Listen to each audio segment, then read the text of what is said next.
why we can still be high functioning and yet still be super dysregulated. So I want you to think about something.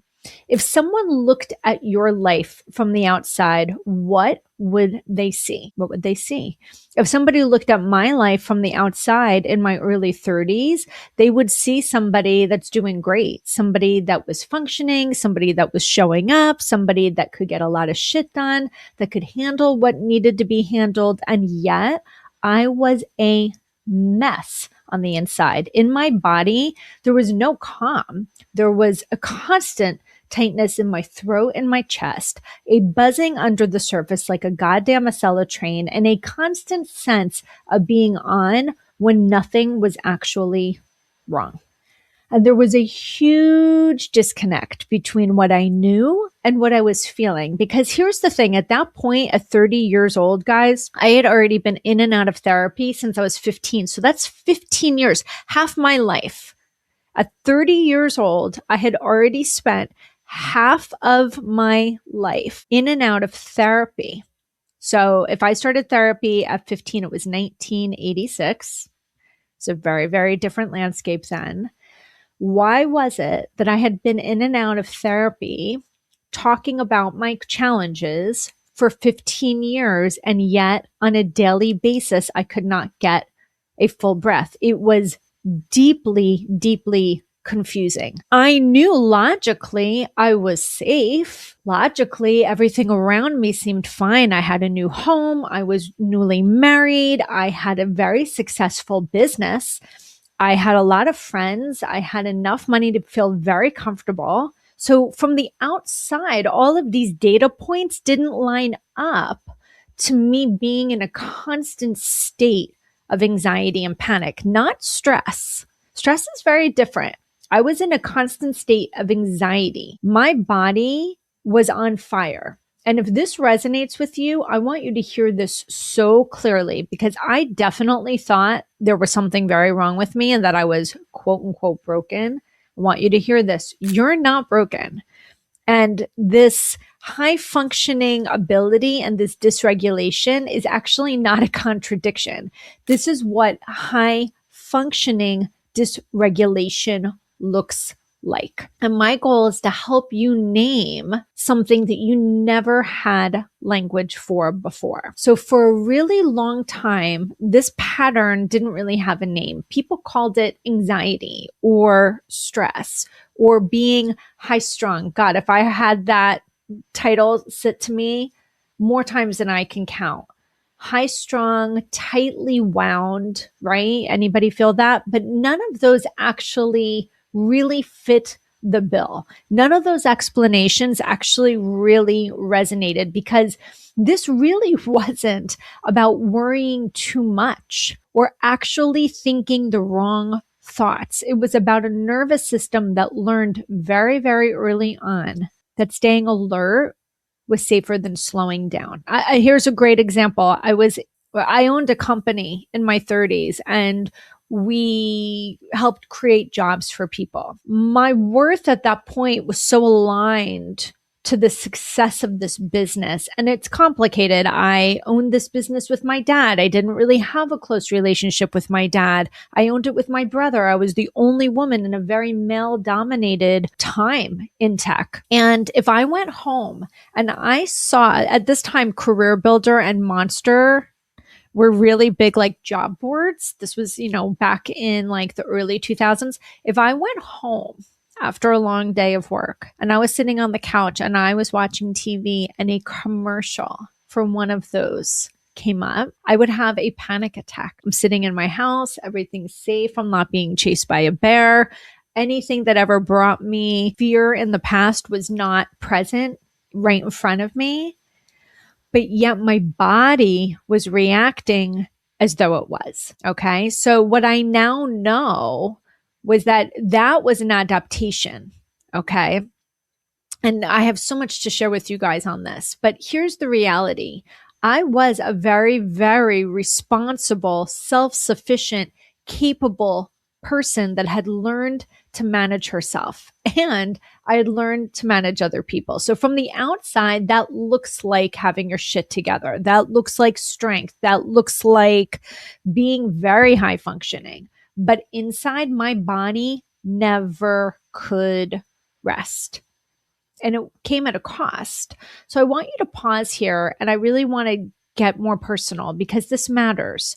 For so many years, I lived in this state without understanding it. I didn't even have the word dysregulated. And it's funny because I was moderating a book club last week for the book, How to Do the Work by Dr. Nicole LaParis. She's known as the holistic psychologist on socials. And we were talking about being dysregulated. And I love this. Somebody raised their hand and they go, I don't even know what that word means. And that was great for me. I put down my drink, I put down the book, and I leaned right in and I said, great, let's go back to basics, because I'm in this space all the time. I use terms, I throw terms around all the time, like trauma, co-regulation, codependency, dysregulation. And I forget sometimes that even that language, which is so fundamental to my work and what I'm doing all day, every day, is not for someone else. So at that time, I did not know I was dysregulated. I did not know what a nervous system was. I did not know my nervous system was stuck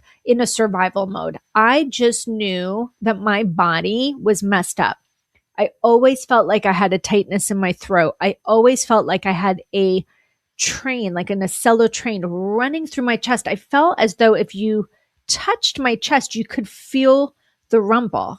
But from the outside, everything looked great. And from the outside, my life was safe. And I did not have language to what was happening to me. I turned it inward. I assumed something was wrong with me. I spent years trying to think my way out of this in therapy, think my way out of it, talk my way out of it, push through it. And instead of getting better, instead of feeling better, I was more exhausted, more confused, and at times completely debilitated. Guys, this is what we love to call burnout, right? Isn't that what I'm describing? I actually often refer to it, and I refer to it in my book as a nervous breakdown. I don't see a big difference between burnout and a nervous breakdown. I think burnout is just a really nice way of saying I had a nervous breakdown. And I brought that up as a guest on someone's podcast, maybe within the last year, and they were a little shocked. And I said, well, think about it. When you're burning out, what are you really saying? You're saying, I don't have the capacity for life right now. And we don't have the capacity because physiologically we are stuck. We're either stuck in an overdrive or we're stuck in an underdrive, but we're not functioning. We can't get into normal drive. And it can be debilitating because when you don't understand what's happening, especially in your nervous system, you don't just feel anxious, you actually feel defective. Does that resonate? So what made this even harder to see was that I was still functioning. I was doing all the things. I was meeting expectations, usually exceeding expectations. I was holding it together. No one looked at me and thought, oh, her nervous system is overwhelmed. They said, oh, you're strong. You can do anything. You've been through so much. You're so capable. You can handle anything I give you. And I believed that. And so I kept overriding my body. And in many ways, I was actually gaslighting myself. Like, you shouldn't feel this way. I was saying that to myself because I didn't understand. So I kept pushing. I kept telling myself I should be fine, should being the key word. Meanwhile, my nervous system was never getting the message that it was allowed to slow down. Here's the reframe that changed everything for me and eventually became the foundation of the calm code. High functioning dysregulation is not a flaw. It's an adaptation in survival. Your nervous system did exactly what it needed to do. My nervous system was doing exactly what it was designed to do, which is to help us survive environments where safety was inconsistent, unpredictable, or conditional. I'm going to repeat that again. Our nervous system does exactly what it needs to do to help us survive environments where we feel inconsistent, unpredictable, or conditional. That's its job. And staying alert worked until it didn't. It's like the helper works until it becomes a hinder. And the problem was never that I was too much, though I know I heard that many times from many people. You just need to let it go. You're too much. You're thinking about it too much. You're worrying about it too much. You could just have to get over it. How many people hear that? Just get over it. The problem was that no one ever explained to me that my body was doing what it was designed to do. So at some point through my journey, through my own experience, being on the receiving end of hypnosis, learning about trauma, going through years of school, at some point I gained insight and I understood my history. I started to understand why it was still unpacking, impacting me. I learned how to connect those dots, and I knew why I was the way I was. I had the understanding, and yet still my body was in reaction mode. That's when I realized something really crucial, that this is not about how I think or what I know. It's about how I feel. So this pattern did not start as a thought. It started as a felt experience. My nervous system learned safety through vigilance, safety through being responsible, safety from being in control. So all the insight in the world couldn't undo something that was learned without words, right? This is why so many people say, I understand my trauma, but I'm still so stuck. I understand my trauma, but yet I still feel so stuck. The insight lives in the thinking brain, but regulation happens in the body, in the nervous system. When we don't understand this pattern, a few things happen. First, we blame ourselves. Then we override our bodies. And then after that, we tend to push through exhaustion. Again, insert burnout, fried, nervous breakdown. And over time, that creates more dysregulation, not less. And that's how people end up burned out, chronically anxious, disconnected from themselves. Check, check, check. That happened to me in my 30s and then again in my 40s because I didn't get the message in my 30s. I just found a way to kind of quiet it by utilizing Zoloft. So it was like I found the Band-Aid, I put it on the bullet wound, but yeah, at some point I just started to bleed out because I never went into the bullet wound and took out the bullet. I never went in and healed from the root. And that wasn't a failure. It was because I was never given the right data. I was never given the right map. So this understanding that you could be high functioning and still regulated or still dysregulated, is the starting point of everything I've written and everything I've developed for the Calm Code. Because once you see this clearly, you can't unsee it. You stop asking, what's wrong with me? And you actually start asking, what did my nervous system learn? And how do I help it feel safe now? I want you to think about this. We have to stop asking, what is wrong with me?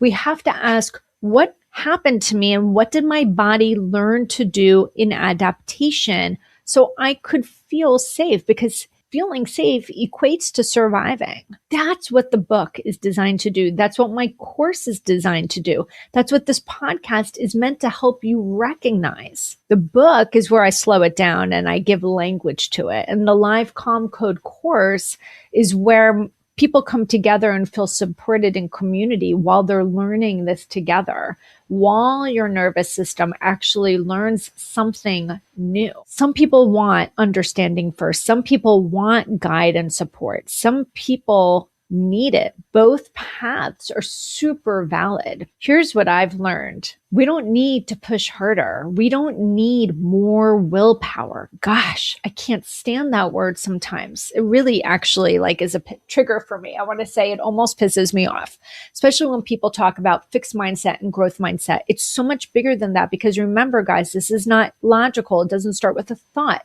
It's embodied. It's inside the body. You need understanding and safety applied slowly. So if this episode resonated with you, if what I've shared connected, that's not an accident. It means your nervous system is recognizing, yeah, this pattern is one that I'm running. And now you have a name for it. So as you guys know, I'm a certified non-clinical trauma care practitioner, and I'm the creator of something known as the Calm Code.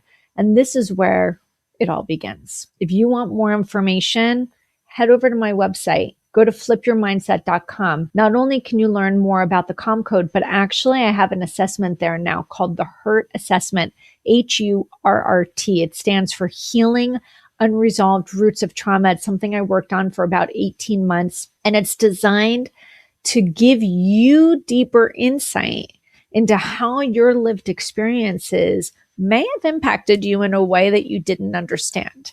Because we were often told, just let it go. Well, the body's not letting it go. And there's a reason why. And I don't want you guys to suffer the way that I suffered. So if you're curious if any of this resonated with you, go to my website. It's flipyourmindset.com. Right there on the homepage, you're going to see the information about the HURT assessment. Just take it. See where you land on the scoring. I give you a number of tiers where you can see yourself landing, and it's just going to give you a deeper understanding than maybe you had before. Because guys, what do I always say?